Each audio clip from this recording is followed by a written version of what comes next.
اعوذ باللہ من الشیطان الرجیم بسم اللہ الرحمن الرحیم جزا اللہ عنا سیدنا و مولانا محمد صلی اللہ علیہ وسلم اللہم صلی علی سیدنا مولانا محمد عدد ما فی الملہ صلاۃ دائمۃ بدوام ملک اللہ۔ ناظرین، سلطنت عثمانیہ جو کہ مسلمانوں کی ایک عظیم سلطنت تھی، جس نے 600 سال سلطنت عثمانیہ قائم رہی، لیکن جب ایک قبیلہ یا ایک سردار کسی جگہ پہ حکومت کرنا شروع کرتا ہے تو اس کے اپنے ہی آباء و اجداد سے یا اس کے عزیز و اقارب سے کچھ لوگ ایسے ہوتے ہیں جو اندر ہی اندر سے اس چیز کو اچھا نہیں محسوس کرتے اور تکلیف محسوس کرتے ہیں، کیونکہ جو حکومت کرنے والا ہوتا ہے، سردار قبیلہ ہوتا ہے یا سردار خاندان ہوتا ہے، اس کے علاوہ باقی صاحب جو ہوتے ہیں وہ وزیر یا مشیر تو بن سکتے ہیں، لیکن اقتدار کی اعلیٰ عہدوں تک نہیں پہنچ سکتے۔ ناظرین، اسی طرح سلطنت عثمانیہ میں سلطان عبد الحمید خان کے اپنے ہیں قریبی، جو کہ بہت ہی قریبی عزیز و اقارب اور رفقا تھے، انہوں نے روتھ چائلڈ، الومیناٹی اور فری میسن کے ساتھ مل کر سازشیں کرنا شروع کی۔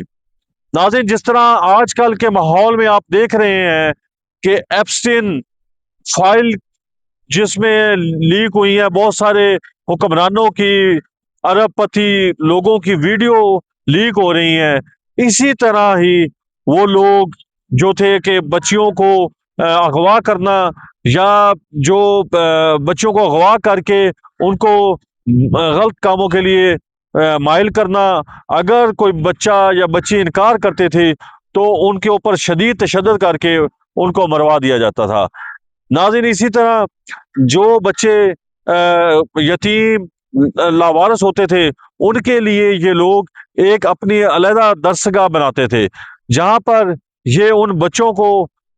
پڑھاتے تھے، بظاہر پڑھاتے تھے، لیکن اس کے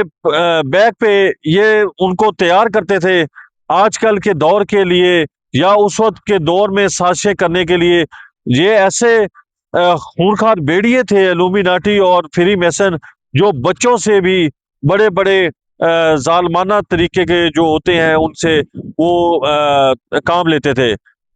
ناظرین، یہ جو فری میسن تنظیم اور الومیناٹی تھی، یہ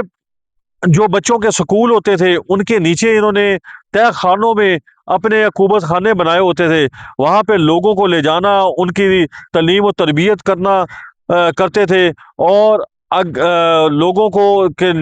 لیے وہاں پہ انہوں نے عقوبت خانے بنائے ہوتے تھے، وہاں پہ لوگوں کے اوپر یہ ظلم اور تشدد بھی کرتے تھے۔ ناظرین، جس طرح آج کل آپ دیکھ رہے ہیں کہ امریکہ، اسرائیل نے ایران کے اوپر مجبور ہو کر یا انہوں نے جان بوجھ کے حملہ کیا ہے، تو اسی طرح اس وقت بھی لوگوں کو مجبور کیا جاتا تھا حملہ کرنے کے لیے۔ اگر کوئی انکاری ہوتا تھا تو ان کے عزیز و اقارب رفقا کو گرفتار کر کے ان کو اپنے قید میں لے لیتے تھے اور ان کے اوپر شدید تشدد کرتے تھے۔ اگر وہ مان جاتے تھے تو ان کو وہ چھوڑ دیتے تھے، اگر وہ نہیں مانتے تھے تو ان کو بے دردی سے قتل کر دیا جاتا تھا۔ ناظرین، جس طرح آگے آگے دور بڑھتا گیا، سلطان عبد الحمید خان کے خلاف الومیناٹی، روتھ چائلڈ اور فری میسن تنظیموں نے گھیرا تنگ کرنا شروع کر دیا، کیونکہ وہ ایک سچے، دلیر اور عاشق رسول حکمران تھے۔ وہ نہیں چاہتے تھے کہ ان کو فلسطین کے اندر کوئی جگہ دی جائے۔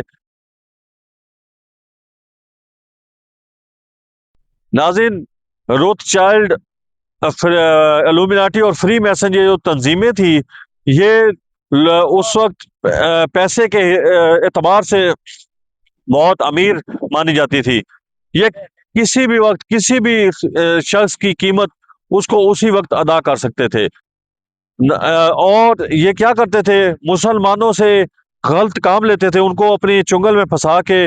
یا ان کو پیار محبت میں لے کے ان کے پاس خوبصورت لڑکیاں بھیج کر ان کو اپنے چنگل میں پھنساتے تھے، ان کو عیش و عشرت کرواتے تھے،